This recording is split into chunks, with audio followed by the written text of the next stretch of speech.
You know that moment when someone thinks they're playing chess, but you've been playing the entire game 3 moves ahead?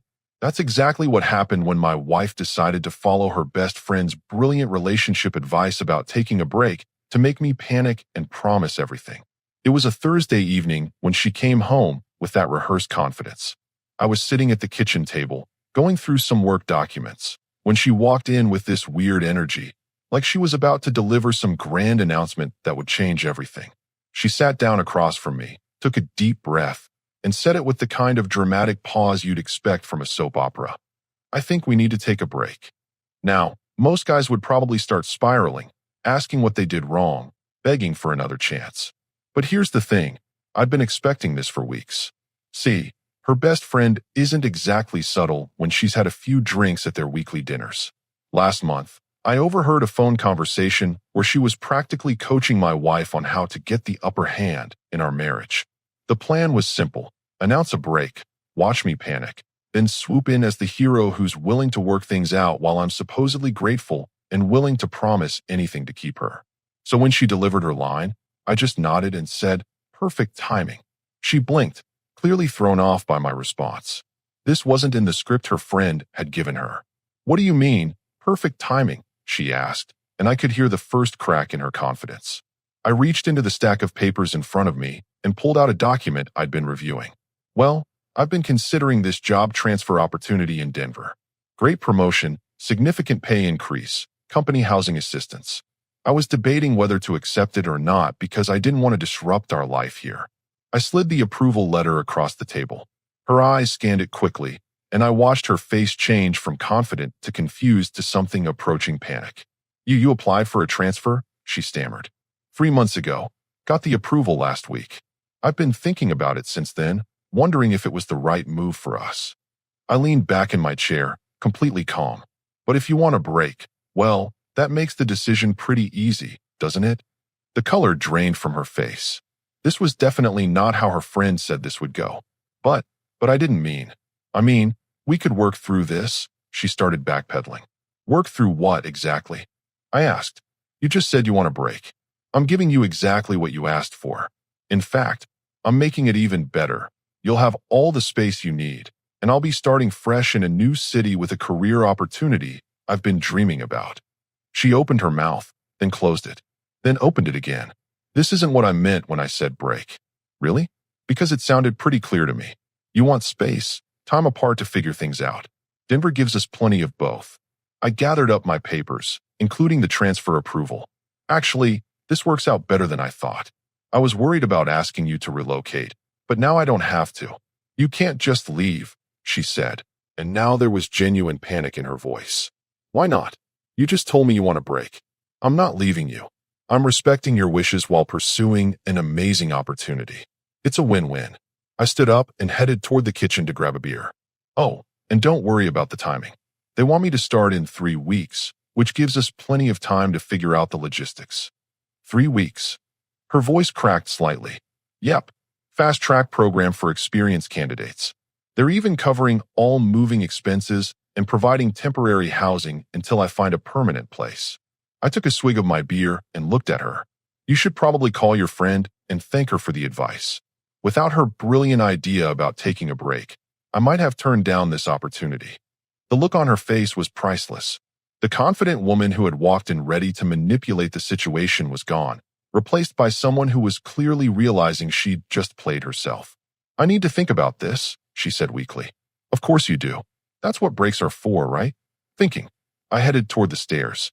"I'll be upstairs making some calls. Denver wants a response by tomorrow, and thanks to your timing, I know exactly what to tell them." As I walked away, I could hear her frantically dialing her phone. I didn't need to guess who she was calling. Her friend's brilliant strategy had just backfired spectacularly, and they both knew it. The best part? I genuinely was excited about the Denver opportunity. Sometimes the universe has a funny way of aligning things perfectly. The next morning, I woke up to the sound of hushed, frantic whispering downstairs. My wife was on the phone at 7 a.m., which meant one thing: damage control mode was in full effect. I made my coffee and headed to my home office. Had 3 calls scheduled with Denver HR to discuss relocation details, and I wanted to get started early. The promotion was real, the opportunity was legitimate, and her little stunt had just made my decision incredibly easy. Around 9, she appeared in my doorway with that fake casual attitude people use when they're trying to seem nonchalant, but are actually freaking out inside. "So, I talked to my friend last night," she started. "Oh, the one who coached you on relationship manipulation tactics?" I didn't look up from my laptop. "How'd that conversation go?" She froze. "What do you mean coached me? Please. You think I didn't notice the sudden personality change? The strategic timing? The rehearsed delivery?" I finally looked at her. "I've been married to you for 6 years. I know when you're being yourself and when you're following someone else's script." Her mouth opened and closed like a fish. "You knew?" "I've known for weeks. Overheard that phone call where she was explaining how to regain control of our marriage by making me chase you." I leaned back in my chair.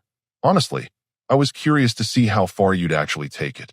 The color drained from her face. "So you were just waiting?" I was considering my options. The Denver transfer was already on the table.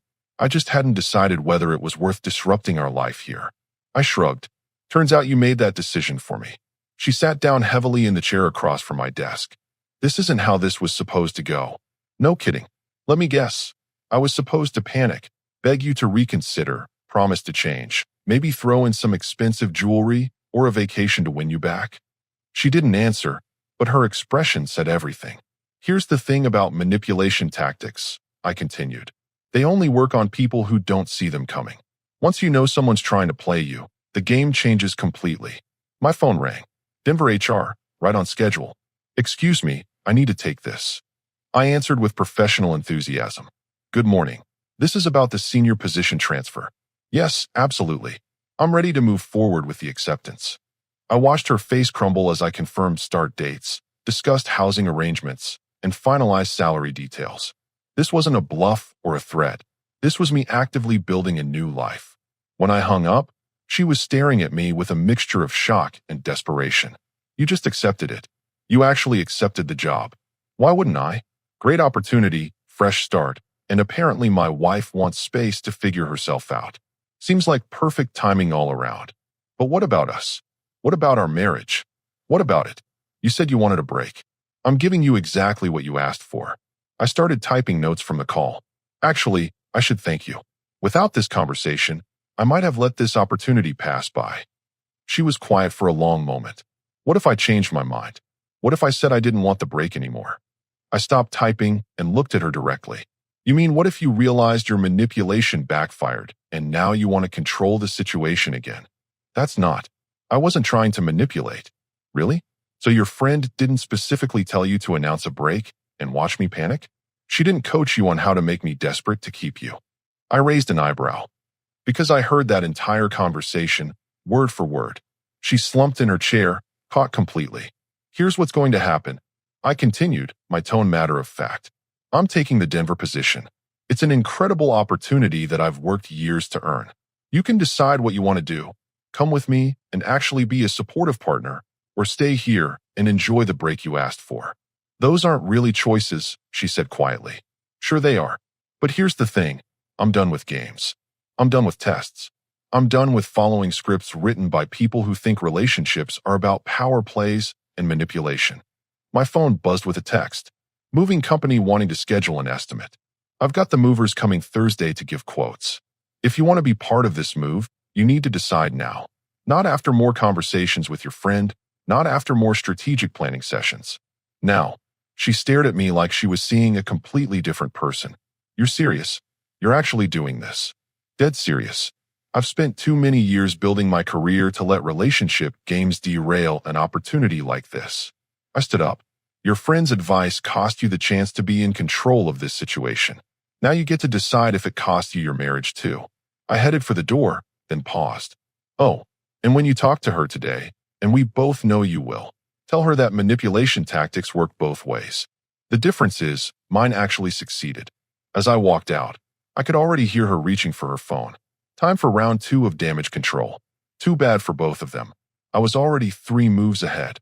By Thursday afternoon, the moving estimates were done, boxes were ordered, and I had a detailed timeline for my relocation. My wife, meanwhile, had gone through what I can only describe as the 5 stages of manipulation grief. First came denial. She spent 2 days acting like nothing had changed, making dinner, trying to initiate normal conversations about weekend plans. When I reminded her we needed to decide what furniture was staying versus going, reality hit. Then came anger. You can't just uproot our entire life because of one conversation, she yelled Tuesday night. This is insane. I'm not uprooting our life. I replied calmly while labeling boxes. I'm accepting a promotion that represents years of hard work. You're the one who wanted space to think. Wednesday brought bargaining. She offered couples counseling, a second honeymoon, even suggested we could try for kids, something she'd been avoiding for 2 years. We can work through this without you leaving the state, she pleaded. Work through what exactly? The fact that you tried to manipulate me based on your friend's advice? Or the fact that when I didn't react the way you expected, you want to pretend it never happened? Now it was Thursday, and we'd entered the depression stage. She'd been crying on and off since breakfast, making phone calls to family members, painting me as the villain who was abandoning our marriage over a misunderstanding. I was in the garage, organizing tools, when her friend finally showed up. I'd been wondering when she'd make her appearance. We need to talk, she announced, marching into my garage like she owned the place. Do we? I continued wrapping tools in newspaper. This whole thing is my fault. I gave her bad advice, but you can't destroy your marriage because of it. I stopped what I was doing and looked at her. You're absolutely right about one thing. It is your fault, but wrong about everything else. Look, I was just trying to help her feel more appreciated. You've been taking her for granted, and I thought if you realized you might lose her. Let me stop you right there. I set down the wrench I was holding. You thought you could manipulate me into being a more grateful husband by having my wife threaten to leave. That's not advice. That's sabotage. She shifted uncomfortably. It wasn't supposed to happen like this. No, it was supposed to work. I was supposed to panic, grovel, make promises, maybe buy expensive gifts. Then you could both feel superior about how you trained me to be a better husband. Her silence confirmed everything. Here's what you didn't count on, I continued. I don't respond well to manipulation. I don't play games. And I definitely don't reward people who try to control me through psychological tactics. But she loves you. She's devastated. She's devastated because your plan backfired. If she loved me, she wouldn't have tried to manipulate me in the first place. My wife appeared in the garage doorway, eyes red from crying. Please, can we just talk about this? All three of us. There's nothing to talk about. I went back to packing. I'm taking a job I've earned. You wanted space to think, and now you have it. Your friend's strategy didn't work out the way you hoped. End of story. It was just supposed to make you appreciate what you have, my wife said desperately. I did appreciate what I had. Past tense. What I don't appreciate is being tested, manipulated, or treated like a lab rat in your relationship experiments. Her friend stepped forward. What if she promises never to listen to my advice again? What if we both admit we were wrong? I laughed, actually laughed. You think this is about promises?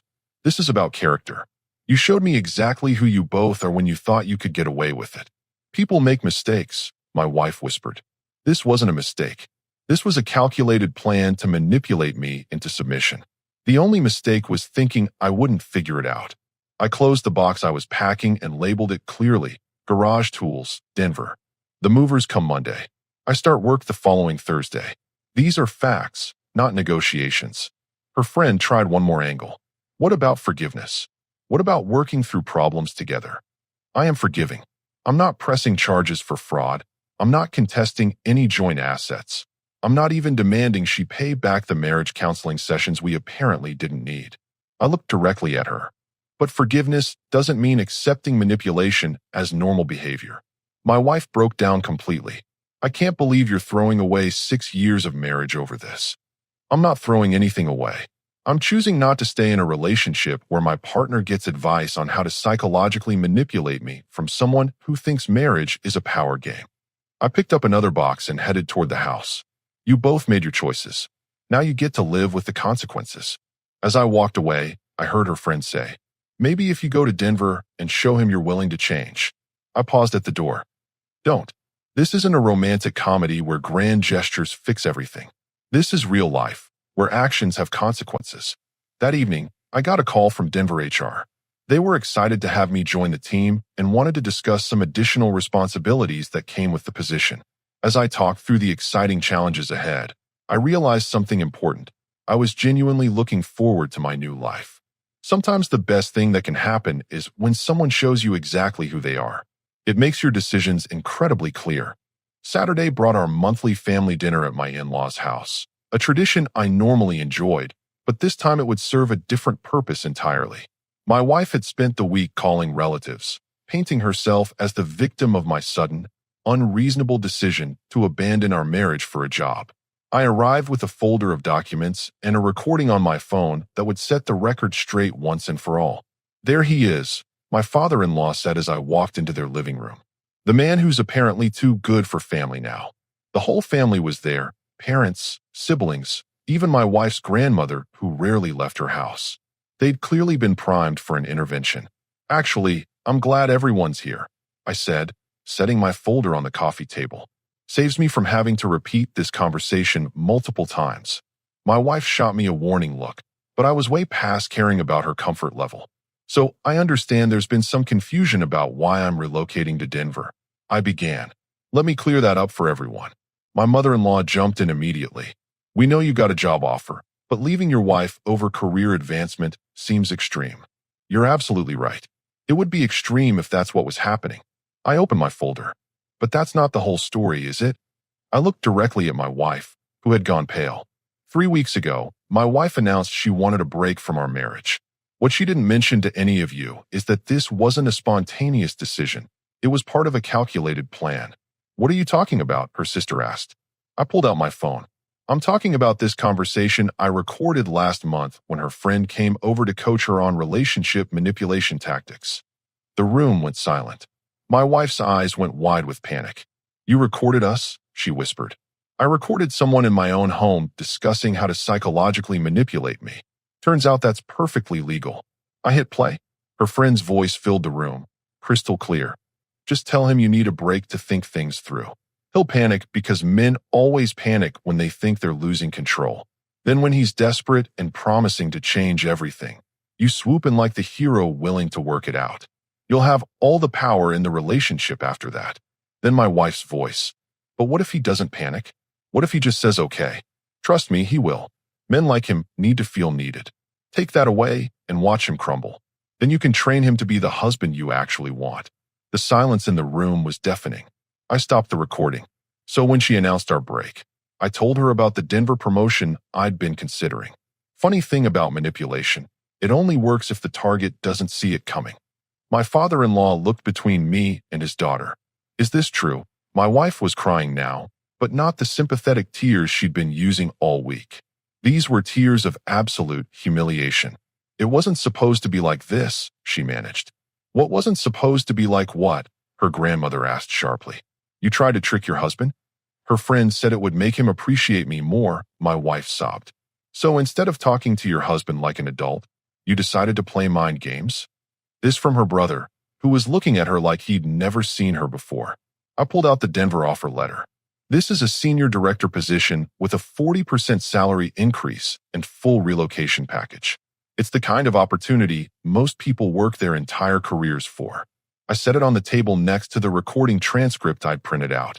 Your daughter tried to manipulate me into being a more grateful husband by threatening our marriage.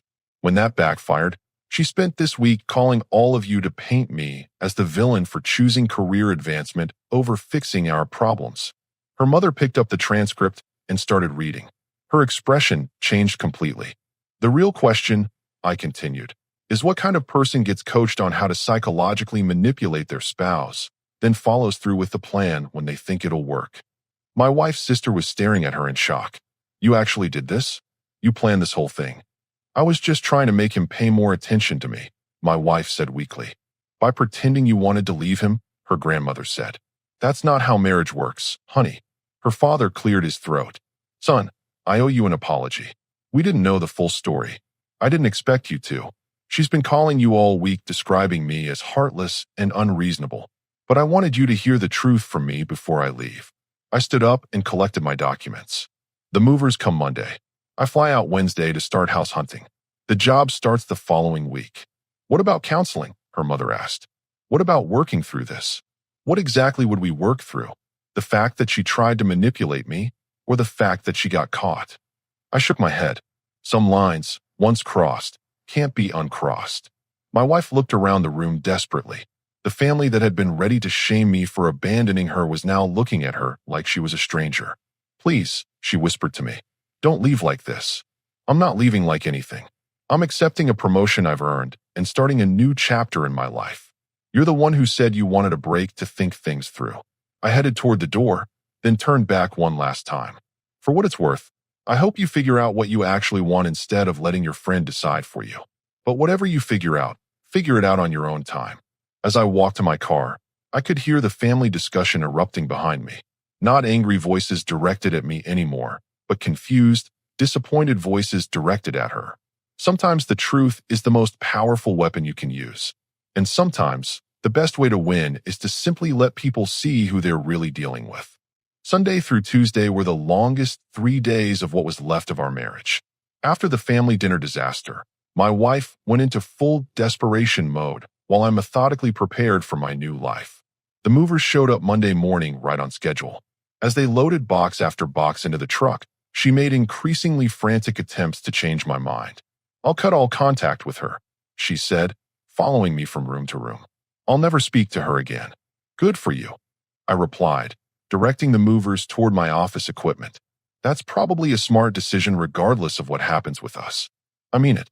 I'll block her number, delete her from social media, everything. You should do what you think is right. I handed the movers another box. Just don't do it for me. Do it because you finally realized she's toxic. By Monday afternoon, most of my belongings were either packed in the truck heading to Denver or stored in the garage for pickup later. The house looked strange, half empty, like a movie set being dismantled. That's when her friend showed up again, this time with what I can only describe as a full confession and apology tour. I need to make this right, she announced, barging through the front door. This is all my fault. Finally, something we agree on. I was cleaning out the last of my desk drawers. I'll call your job. I'll explain that this was my fault, that you're making a mistake because of bad advice I gave her. I stopped what I was doing and stared at her. You'll do what now? I'll call Denver and tell them you're having marital problems because of me, that you're not thinking clearly. Let me stop you right there. I put down the papers I was holding. You think I'm going to let you sabotage my career because your manipulation didn't work out the way you planned? She looked confused. I'm trying to help fix this. No, you're trying to control the situation one more time, just like you've been doing this entire marriage. I walked toward her. Here's what's going to happen.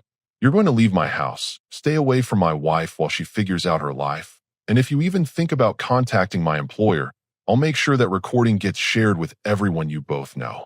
Her face went white. You wouldn't. Try me. She left without another word. Tuesday brought the final wave of desperation. My wife had clearly spent the night crafting what she thought would be the perfect speech to change everything. I've been thinking about what you said. She started over coffee that morning. About showing you who I really am. Have you? I was reviewing my flight details for Wednesday. I realized that I've been letting other people influence me too much. Not just her, but my mother, my sisters, even social media. I lost track of what I actually wanted versus what I thought I should want. This was more self-awareness than she'd shown in months, but it was also 3 days too late. That's good insight, I said genuinely. You should explore that in therapy. But what if I can prove that I've changed? What if I can show you that I'm not the person who tried to manipulate you? I looked at her directly. How exactly would you prove that? I could come to Denver with you. We could start fresh, away from all the influences here. Start fresh by following me to a city where you know no one, have no job, and no support system? That sounds like dependence, not change. She was quiet for a moment. Then what would convince you that I'm different? Nothing. The word hung in the air between us. That's what you don't understand. This isn't about convincing me or proving anything. This is about the fact that when you thought you could get away with it, you chose manipulation over honesty. But people can change. Sure they can. But they change for themselves, over time, through consistent actions, not through grand gestures after they get caught. I finished my coffee and stood up. I hope you do change. I genuinely hope you figure out who you are when you're not getting advice from toxic friends or trying to control situations through manipulation. What if I already know? What if losing you made me realize exactly who I want to be? Then be that person. For yourself. Not for me. Not to win me back, but because that's who you actually are. She started crying again, but these tears seemed different. Less desperate, more genuinely sad. I really did love you, she whispered. I know you did. In your way. I picked up my keys. But love without respect isn't enough. And you can't respect someone you're actively trying to manipulate. Wednesday morning, she drove me to the airport. The conversation was minimal, but not hostile. Just two people who'd reached the end of something that might have been beautiful if it hadn't gotten poisoned by games and manipulation. At the departure gate, she made one final attempt. What if I moved to Denver in 6 months? After I've had time to work on myself? Would you consider starting over? I looked at her one last time. If you're going to work on yourself, do it for yourself. Don't do it with the goal of winning me back. That's just another form of manipulation. So that's it. 6 years of marriage gone. 6 years of marriage that ended when you decided to follow your friend's advice instead of just talking to your husband. I picked up my carry-on. The marriage you're mourning ended 3 weeks ago. You're just realizing it now. As I walked toward the boarding gate, I didn't look back. Not because I was angry, but because I was genuinely excited about what came next. For the first time in months, I felt like I was making decisions based on what I actually wanted, not reacting to someone else's manipulation. Sometimes the best thing you can do for someone is refuse to enable their worst behavior, even when that someone is the person you once thought you'd spend your life with. 6 months later, I was settling into my corner office in Denver when I got an unexpected call from my former brother-in-law. Thought you should know what's been happening here, he said without preamble. Denver had been everything I'd hoped for. The job was challenging and rewarding. I'd bought a house in the mountains with an incredible view, and I'd started dating someone who communicated directly instead of playing games. She's been in therapy twice a week since you left, he continued. Cut off contact with that friend completely. Got a job, her own apartment. Seems like she's actually working on herself. Good for her, I said, and I meant it. The friend, though, that's a different story. Word got out about what she did. The recording made its way around their social circle. She's basically been ostracized. Lost her job when her employer found out she was coaching people on manipulation tactics during work hours. I felt a brief moment of satisfaction, then moved on. Actions have consequences. She tried reaching out to apologize to you through the family. Wanted your number. I hope you didn't give it to her. Hell no. But she's apparently telling everyone who'll listen that this whole thing ruined her life. She ruined her own life when she decided to sabotage other people's marriages for entertainment. There was a pause. Look, I know this isn't my place, but she's really changed. My sister, I mean. She's not the same person who tried that manipulation stunt. I'm glad to hear that. I genuinely hope she builds a better life. But her growth doesn't undo what she chose to do when she thought she could get away with it. I'm not a rehabilitation project or a reward for personal improvement. He was quiet for a moment. Fair enough. Just thought you should know. After hanging up, I looked out my office window at the Rocky Mountains and felt nothing but gratitude. That phone call confirmed what I'd suspected. I'd made the right choice. That evening, I got a text from an unknown number. Despite changing my phone plan, she'd somehow tracked down my new contact information. I know you probably don't want to hear from me, but I needed you to know that you were right about everything. I'm sorry for who I was and grateful for who I'm becoming. I hope you're happy. I stared at the message for a long time, then deleted it without responding. Not out of cruelty, but because engagement would only encourage more contact. The next weekend, my girlfriend and I went hiking in Rocky Mountain National Park. As we reached the summit and looked out over the vast landscape, she asked about my previous marriage for the first time. Do you ever regret how it ended? I regret that it had to end at all, I said honestly. But I don't regret refusing to accept manipulation as normal behavior. What if she really has changed? Then she'll build a good life with someone else. Change doesn't entitle anyone to a second chance with people they've already shown they're willing to betray. She nodded thoughtfully. That's a hard line to take. It's the only line that makes sense. You teach people how to treat you by what you're willing to accept. As we hiked back down the mountain, I realized I hadn't thought about my ex-wife in weeks. Not because I was avoiding the memories, but because I was genuinely focused on building something new and authentic. The friend who started it all apparently never recovered from the social consequences of her manipulation coaching. According to later updates, she'd moved to a different state after losing multiple friendships and her reputation in their community. My ex-wife, from what I heard, actually did seem to transform herself. Got promoted at her new job, developed healthier friendships, stopped seeking validation through relationship games. But that was her journey to take. Mine led to Denver, to a career I loved, to a relationship built on honesty instead of manipulation, and to the knowledge that sometimes the kindest thing you can do is refuse to enable someone's worst impulses. Some stories don't end with reconciliation. Sometimes they end with two people going their separate ways to become who they're meant to be. And sometimes that's exactly the ending everyone needed.